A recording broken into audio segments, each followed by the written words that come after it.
Muchachos, limitaciones del perceptrón monocapa. ¿Cuál es la más clásica? Los conjuntos linealmente separables. O sea, yo no puedo hacer un XOR ahí. Porque un XOR yo no puedo partirla con una línea, ¿cierto? Entre entrada 1, entrada 2, bueno, hasta entrada n yo no puedo separarlas con una línea o un hiperplano, ¿cierto? No puedo hacerlo. Entonces para eso se utiliza perceptrón multicapa. Entonces es el caso del XOR. ¿Sí? Eso pues es el clásico aquí. Bueno, y hablamos con Adeline. Entonces, Adeline, ¿cierto?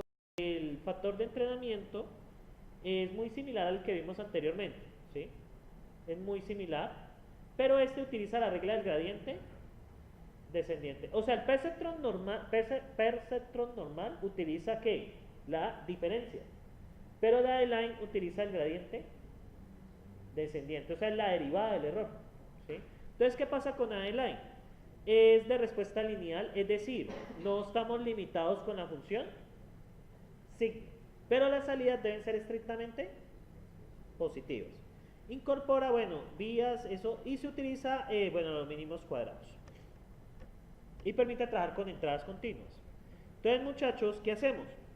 Para cada caso, nosotros calculamos el error cuadrático medio. ¿El error cuadrático medio qué es?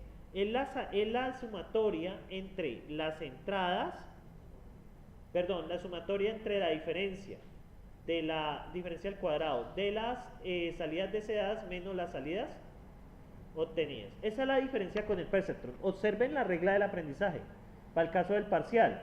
¿Cuál es la diferencia entre perceptron monocapa y perceptron multicapa? Y Adeline.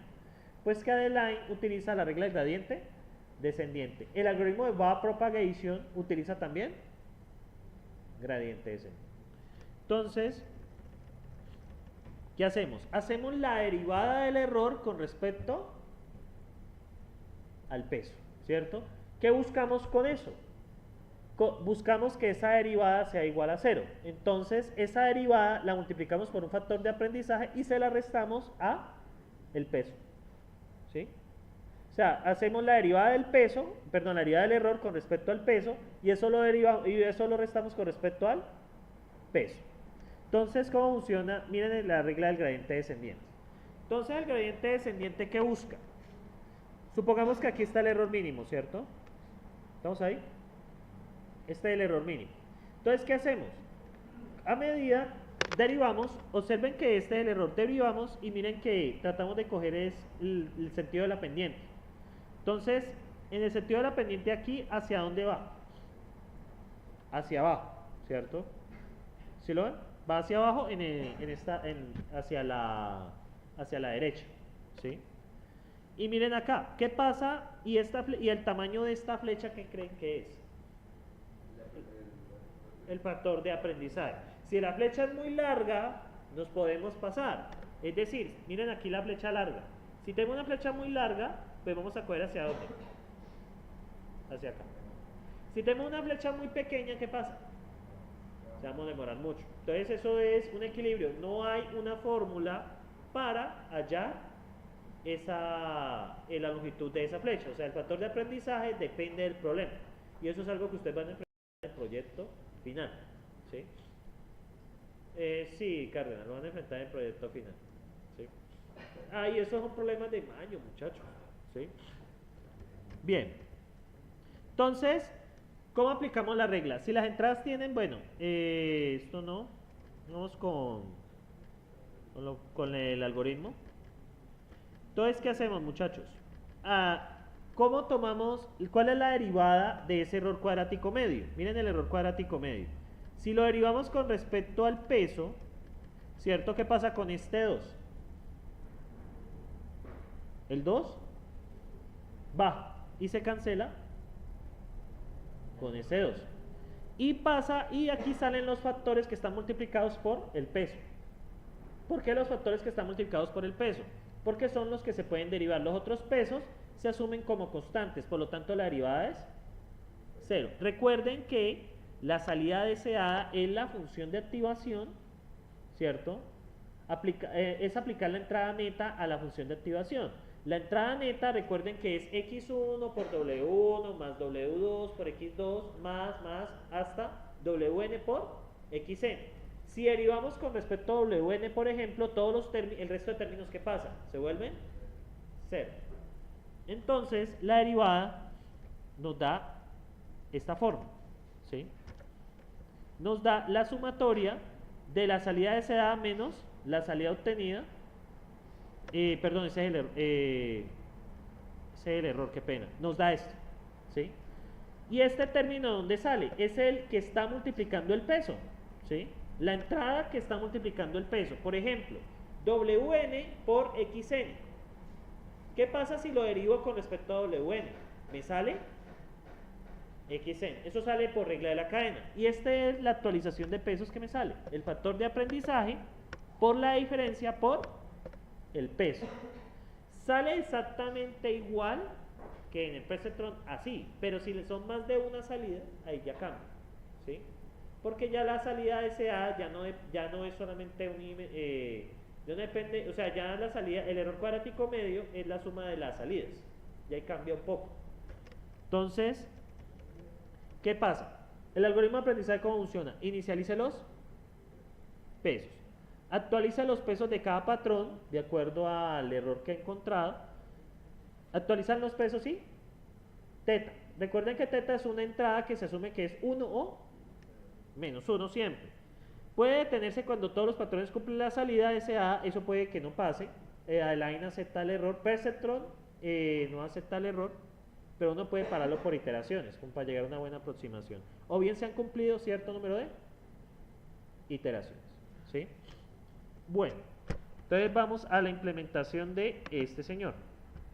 Entonces vamos aquí al Sournal, al Jenny. ¿Dónde está mi Jenny? Y vamos a abrir el Adeline. Y les explico, pues la implementación es muy similar. Entonces observen, muchachos. La función de activación, ¿cómo es? Lineal. La función de activación debe ser derivable. No, si la función es constante, pues nos da 0 la derivada. No es posible actualizarla. Entonces, bueno, es lo mismo. Y miren, ¿qué hago? Los pesos iguales, ¿cierto? Entonces, lo mismo acá. ¿Qué calculo acá? El error cuadrático medio, ¿cierto? Bueno, utilizo una condición de parada con el error. Bueno, si el error es menor o igual que el error aceptado, entonces, ¿qué hago? Rompo. Y si no, entonces, tomo las entradas, o sea, tomo la entrada, la salida, tomo la salida obtenida y hago, ¿qué? ¿Aquí qué hago? La diferencia y actualizo ¿qué? Aquí ¿qué estoy haciendo? Actualizando los pesos, de acuerdo al error. Y lo mismo actualizamos el teta. Bueno, si todos los patrones han aprobado, ¿qué pasa? Volvemos a empezar. Bien, vamos a probar esto, ¿cierto? Este es el caso. Bueno, ustedes ya hicieron el punto del multiplexor. ¿Quién lo hizo? Alza la mano el que lo haya hecho. Bueno, hay un error allí porque dice que tiene 16 bits y tiene 3 señales de control. Eso no es posible. Entonces, por lo tanto, no son 16, sino 8. ¿Sí me siguen allí? Sí, la entrada son 8, porque si yo tengo 3 señales de control, ¿hasta cuántas señales puedo? 2 a la 3. Y ahí dice 16, es un error. Voy a corregirlo, entonces son 8 realmente. ¿Listo? Menos mal que nadie lo hizo. ¿Listo? Entonces, Python, Adeline. Entonces, muchachos, ¿qué pasa con el Adeline? ¿Sí? ¿Qué pasa con el Adeline? Pues que el Adeline no obtenemos error 0. El Adeline es tolerante al error y pues nos sirve para trabajar con señales, con entradas continuas. Hay algo que debo aclarar, es que si la función de activación es distinta a la lineal, toca considerar la forma de la función en la derivada. ¿Sí me siguen allí? Aquí funciona porque la función de activación es lineal. O sea, básicamente la entrada es igual a la salida, ¿sí? Si ya hay una función de activación distinta, ¿qué toca hacer? Toca derivar esa función, ¿sí?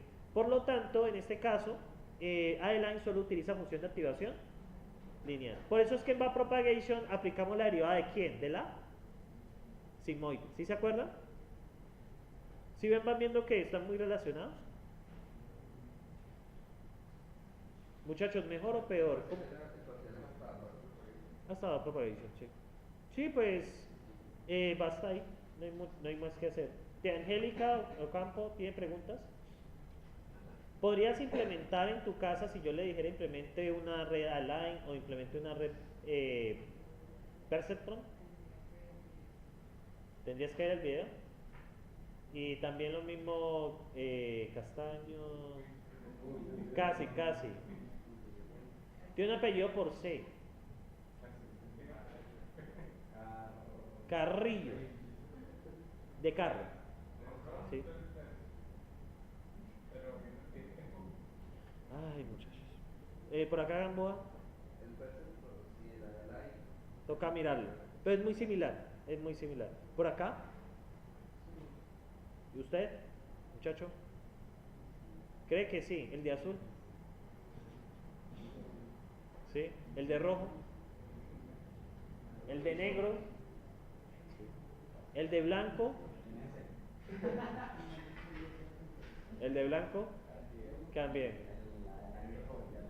Toca voltearle. Traten, muchachos, la idea del taller es que el taller espera que implementen esto.